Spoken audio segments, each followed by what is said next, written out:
کہ انہوں نے پوچھا کہ نماز میں بعض اوقات ہم رکعت بھول جاتے ہیں تو کیا دوبارہ پڑھیں؟ دیکھیں، اگر تو زندگی پہلی مرتبہ یہ زندگی میں ہوا ہے تو پھر دوبارہ نماز پڑھ لیں، اور اگر بار بار ہوتا ہے تو پھر آپ سب سے پہلے تو دل میں غور کریں کہ دل کسی ایک طرف جمتا ہے کہ نہیں، مثلا دو ہی ہیں یا تین، تو دل جس طرف گواہی دے بس اس کو اختیار کر لیں، اور اس میں سجدہ سہو نہیں ہوتا۔ لیکن اگر تیسری صورت یہ ہے کہ ڈاؤٹ ہو رہا ہے اور دل کسی ایک طرف نہیں جم رہا تو کم والی کو اختیار کر لیں، مثلا دو اور تین میں ڈاؤٹ ہے تو دو بنا لیں، اس کو آگے پڑھتے جائیں اور آخر میں سجدہ سہو کریں گے۔ ایک یہ بچے نے پوچھا کہ روزوں کا فدیہ یا صدقہ فطر وغیرہ یہ رمضان میں ادا کریں یا رمضان کے بعد بھی دے سکتے ہیں؟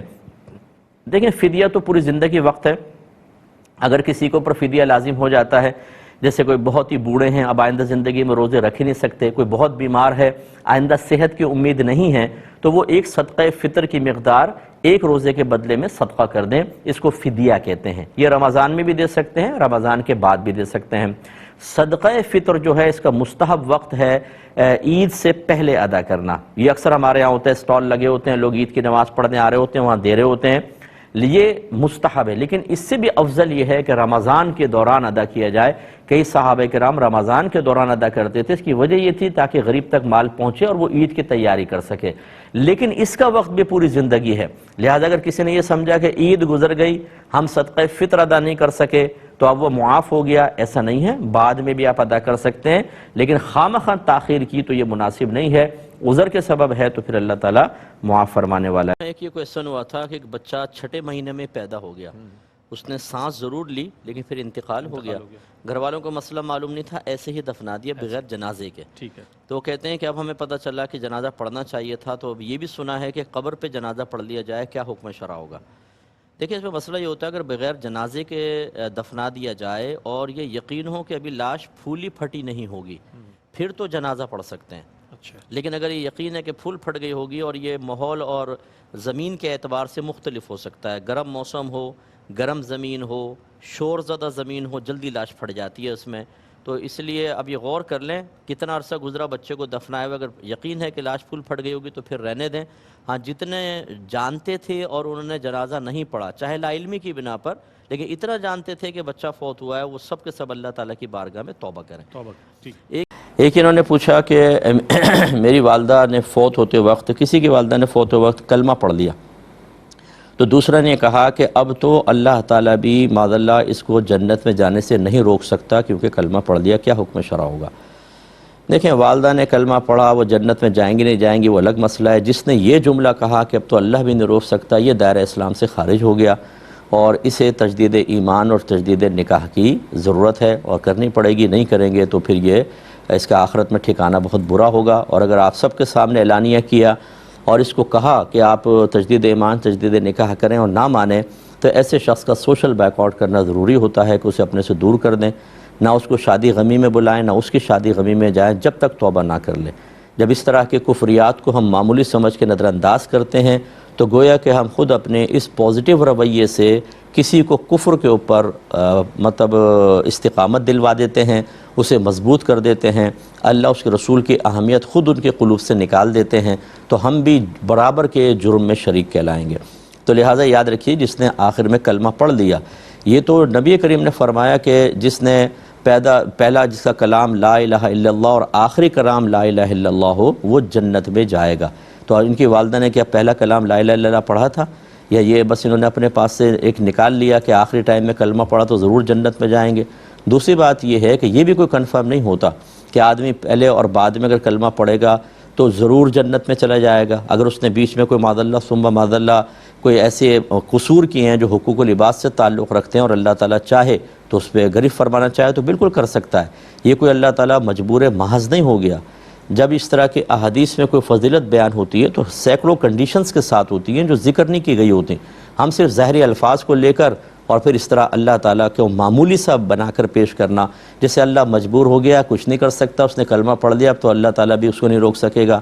یعنی یہ اللہ تعالیٰ رحم فرمائے۔ اور میں تمام بہن بھائیوں سے گزارش کرتا ہوں، خدا را اللہ تبارک و تعالیٰ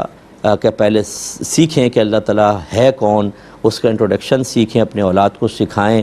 پھر اس کی معرفت حاصل کریں، اس کی قدرت کاملہ کا یقین حاصل کریں، تاکہ وہ اس طرح حقارت کسی کے ذہن میں پیدا نہ ہو۔ آخری اس میں بات میں سوال کے جواب میں عرض کر رہا تھا کہ اس طرح کے جملے اللہ تعالیٰ کے لیے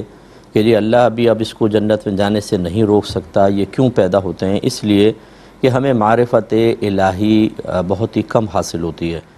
اور یہ میں بار بار اس لیے معذرت کر لیتا ہوں کہ ہمارے بھائی بہن برا بہت جلدی مان جاتے ہیں۔ ہمارے گھر میں آپ پوچھ لیں، اپنے بڑوں سے بھی پوچھئے گا، امتحاناً نہیں ویسے ہی معلومات حاصل کرنے کے لیے کہ اللہ کسے کہتے ہیں، ایک جامع مانع بالکل پرفیکٹ اللہ تعالیٰ کا انٹروڈکشن کروائیں، نہیں کروا سکتے۔ وجہ کیا ہے؟ معرفت الہی بالکل حاصل نہیں، نہ ذات کی نہ صفات کی۔ ذات کی معرفت تو خیر تامہ کسی کو حاصل ہی نہیں ہو سکتی ہے، اللہ تعالیٰ نے جس کو دینا چاہے وہ، لیکن صفات کے بارے میں تو آدمی جانے۔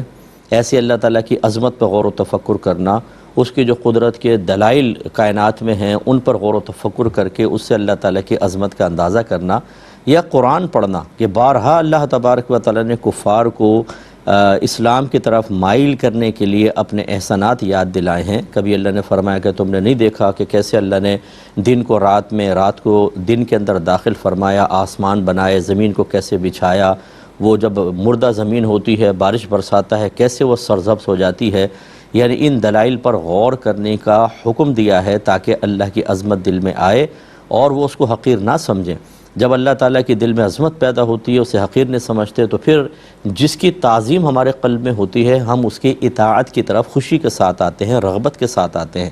اب ہم نے گھر میں اللہ کا ذکر ہی کرنا چھوڑ دیا، بس اللہ میں یاد آتا ہے جب ہمیں کوئی چیز مانگنی پڑ ہوتی ہے، اپنا مطلب حل کرنا ہوتا ہے، مصیبت سے دور ہونا ہوتا ہے تو اللہ بہت اچھا یاد آتا ہے۔ جب خوشی کے اندر ہوتے ہیں، دیگر معاملات میں ہوتے ہیں تو کون اللہ کی معرفت حاصل کرے؟ ہمارے ہاں اکثر جو ہے وہ گھروں کے اندر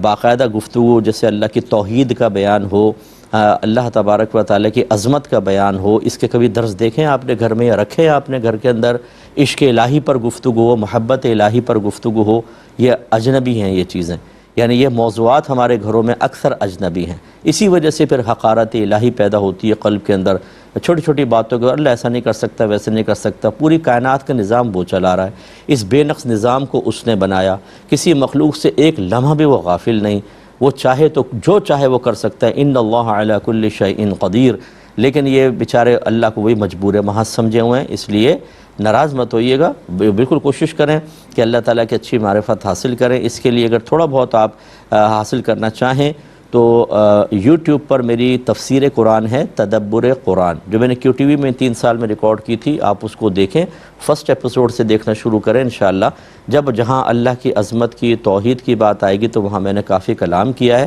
اچھا فائدہ ہوگا۔ ایک یہ کہتے ہیں کہ واش روم میں کپڑے لٹکانا کیسا ہے؟ دیکھیں اس کو مکروہ لکھا ہے۔ ایک تو پہلے زمانے میں جو واش روم ہوا کرتے تھے تو رات میں کیڑے مکوڑے آتے تھے، اتنا انتظام تو تھا نہیں، تو کپڑوں میں چڑھ جایا کرتے تھے، یہ خطرناک تھا۔ اور دوسرا پھر واش روم کے جو جراثیم وغیرہ ہوتے ہیں وہ کپڑوں کے اوپر آتے ہیں، پھر ہاتھ لگتا ہے، وہ منہ کے اوپر لگیں، آنکھوں پہ لگیں، دیگر مسائل انہیں طبی نقطہ نگاہ سے بھی ممنوع ہوتا ہے، تو یہ مکروہ ہوتا ہے۔ کوشش کریں کہ وہاں نہ لٹکائیں، اور لیکن اگر لٹکائیں گے تو گناہ کی صورت نہیں ہوگی، مکروہ تنزیہی ہوگا، نہ لٹکانا افضل اور اولیٰ ہے۔